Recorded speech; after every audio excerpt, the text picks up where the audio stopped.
must stand up and make your voices heard. This green space,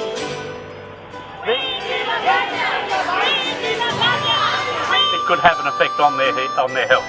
So health, increased noise, freight trains, we can hear them from our place coming from Cheltenham. They grind all the way up during on the road all the way up. And then what happens when you get to the corner? They squeal. And you can hear the squeal going right through to Pennant Hill. It is an unacceptable situation that we have, and we've got to do something about it. These trees stand as a barrier to coercive and flim-flam political decision-making. Beautiful! Here comes the freight train.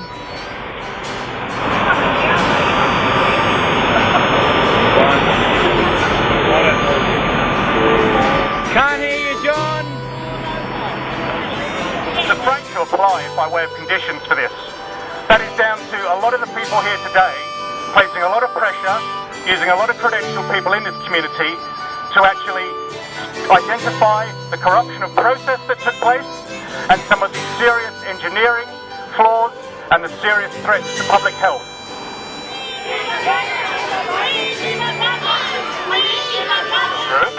At Beecroft, and from there we've been getting a lot of information in about exactly what is going on.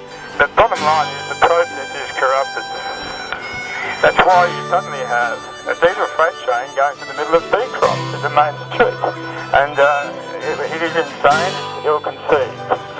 And there are another example of success.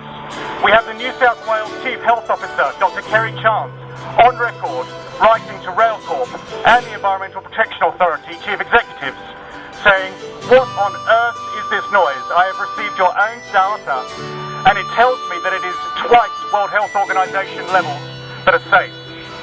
As a result, very destructive project on our community. Now, I subsequently wrote a report on that for Greg Smith, who's been a long-standing acquaintance of mine for about 20 years or more.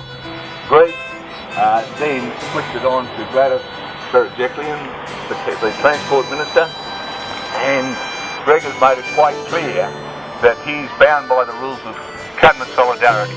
He's unable to represent us on these issues, which I regard, and I'm sure all of you do too, as a betrayal of the trust that we've put in him when we've elected him to represent our community. We face an enormous representation crisis. Submission form. You need to be talking to your neighbours, even if you don't know them. Go and knock on their door, let them know what's going on.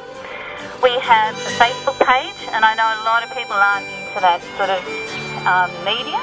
And you don't even, if you don't feel as though you want to like us because you know you're going to get lots of other things coming through, just read through it because it'll actually give you enough. we now have another success.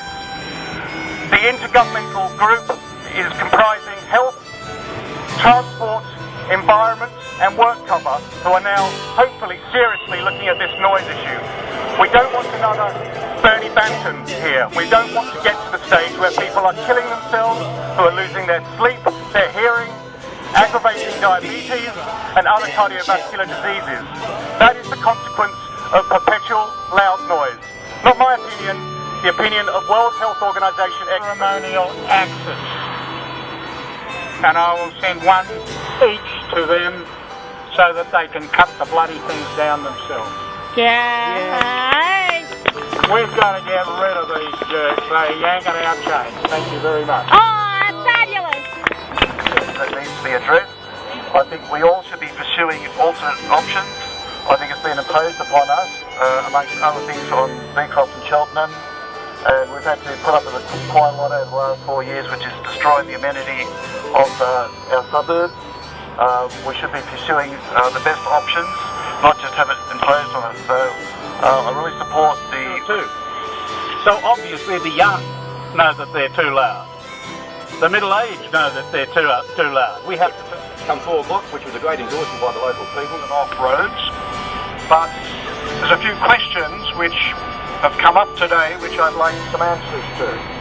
For example, why is it that whenever an infrastructure project goes through, the first thing to go are the parks and the trees? Why is it that our government, when we know that we have to stop using fossil fuels within 15 years, is putting through freight rail that's going to depend on diesel? Why are we using the dirtiest diesel fuel that we can get? It's already been mentioned that this is dirtier than road diesel. Currently, Australia spends $2.6 billion on additional health costs because of the burning of fossil fuel. That's our coal-fired power stations, our diesel trucks, and our growing concern. Having said that, I could talk for a long time on this because we've presented petitions. I've spoken with hundreds of people over that time. But I'm just out of interest, I'll just let you know that the railway is exempt from any noise or pollution.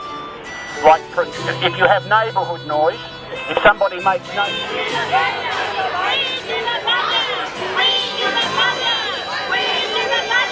in your area, the council will come out and they can fine those people if they breach those noise levels. Or you can call the police and they can come out. And the fines go up to about $30,000 for an individual and $60,000 for a corporation. But having said that, it's just interesting to note that when I've been on the train station, they've announced that if somebody is smoking a cigarette on the station, they can be fined. I think it's around about $250 for smoking one cigarette on the platform of a station. But at the same time, you can have one diesel train going through that produces the equivalent of the fuse of truck, 140 truck alternatives which haven't been debated.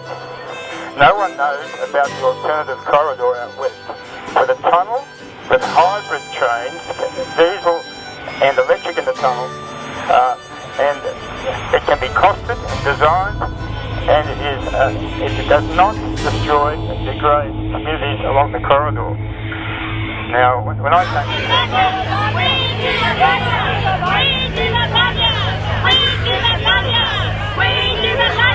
Beautiful!